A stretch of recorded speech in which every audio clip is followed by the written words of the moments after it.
Okay, rolls on. We are here with the playoff bound, and I said that for Keegan, and I said that for Kevin, but playoff bound, put the X by his name. Harrison Barnes. I've had 1 hour of sleep. HB, you've won titles. You've been to the playoffs before. I know it's weird to ask people to compare different experiences, but I would imagine this is a little bit different, if for no other reason, just because of the city and the length of time between playoff appearances.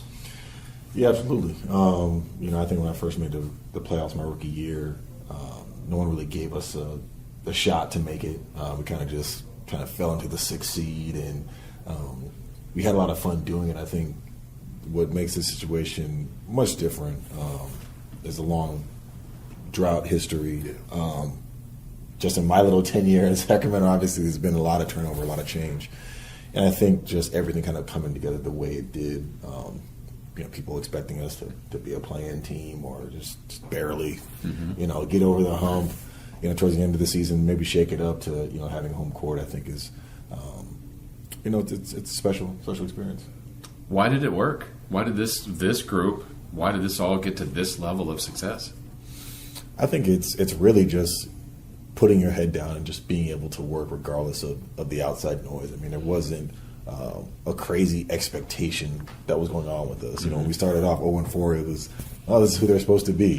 Then we win some games, and it's, but I mean, they'll fall apart. Or, it's always something to discredit, every win that we got. Or if we did get a win, it was just not acknowledged. So it was like we were just able to kind of just continue to work, continue to get better, and get to this point now where, people are like, oh, they punched the playoffs. Like, they're actually real. But, I think even when we lost the last game, at home, people were like, maybe this is just a fluke. Maybe they'll lose out and, just, things will go this way. You're one of the smartest guys in the league. You've also been around. You've been to the top of the top, and you've gone through some tough years. I'm curious with you, summer, training camp, a game during the year, was there a point where you said to yourself, we might have something here? Man, I'm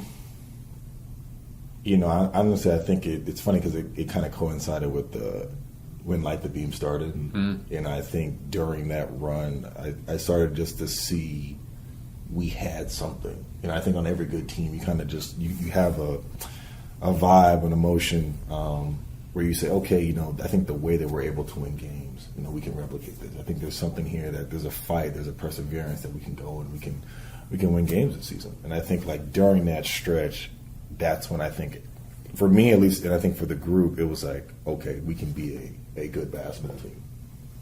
As a trusted voice for this team, I don't know this, you would know it obviously much better. How much have you had to police the team? Because it seems like you guys have all been kind of on that one like mind, like goal. Like, how much veteran leadership do you feel like you've had to provide as opposed to maybe just showing it with your experience?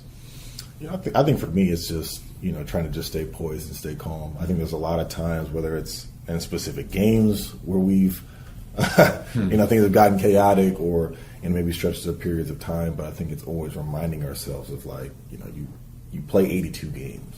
We got to this point for a reason. We got to this point playing a certain type of way.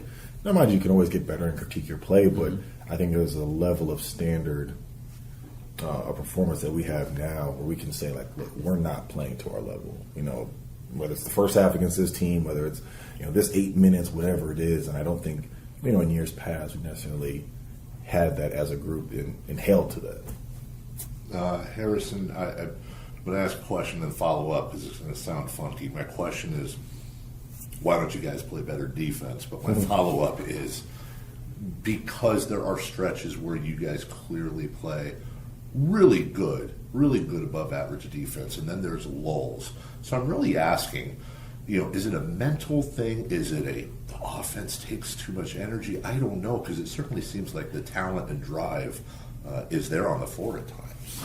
I think it's a matter of just being consistent. I think for us, when you can score the way that we can score, and I think that sometimes when you look at a half and say, oh, we put up so many points, we're doing all right, and the other team put up 60, right? And you're just like, how long will this continue to go? So I think we've shown that we can do it in periods of time, but for the course of the season, we just haven't done it consistently enough to say like this is our hallmark. And I think that as these last couple games getting ready here for the playoffs, that's more of a focus for us. It's just to continue to do it on the defensive end. Sure. And on that part, that you mentioned naysayers before, people will quickly go, yeah, but they don't defend well enough when the playoffs come around. You've been in the playoffs. You've been that. I mean, can this team, as it's constructed, do enough damage as you guys play now? Absolutely. I think at the end of the day, people can always nitpick, one side of the ball, but at the end of the day, you have to do both. You have to be able to defend, but you also have to be able to score. I think you can look at any team that doesn't win a championship, that loses in the playoffs, and everyone's quick to say, "Oh, this team couldn't defend," or "Oh, this team didn't have enough shooters. They couldn't score." Right? There's always one side of the coin that you have, and I think for us, we are fortunate to be offensively gifted as we are, and defensively, like I said, we've shown that we can do it. And I think for us, it's just a matter of coming to a playoff series, first to four, just locking in on that end and do it. In your mind, is there a logic to the phrase "defense wins championships"? And if not, why don't people say offense wins championships? It's funny. Like I said, they go hand in hand. Sure. I mean, at the end of the day, your defense can fuel your offense, or your offense can fuel your defense, right? I mean, it's easy to get set and play defense when the ball is being taken out of the net. Conversely, right, it's easy to play in transition when you get stopped. So I think finding that balance is big, but for us, it's not a matter of trying to overthink things or reinvent ourselves. Like I said, we've established a way that we play. Going to be 82 games going into the playoffs. So it's for us. It's how do we fine tune that? Sure. In a time where there's load management and people taking time off, your team's been healthy, knock on wood, and you have played every game, if I'm not mistaken. How important has that been to you this far into your career to be available every night? It's big. I think I think about our team and how we got guys play, and I go back to a conversation with Domas that I had in the year, and he had just hurt his hand, and he was evaluating, whether, what he was going to do with that, right? Does he miss time? Does he play through it? Whatever it may be. And, I'm like, you obviously, you have to do what's best for you. If you try to hold it down or whatever, and he was just like, absolutely not. Like, where we're at in the season, like, I can't afford to miss time.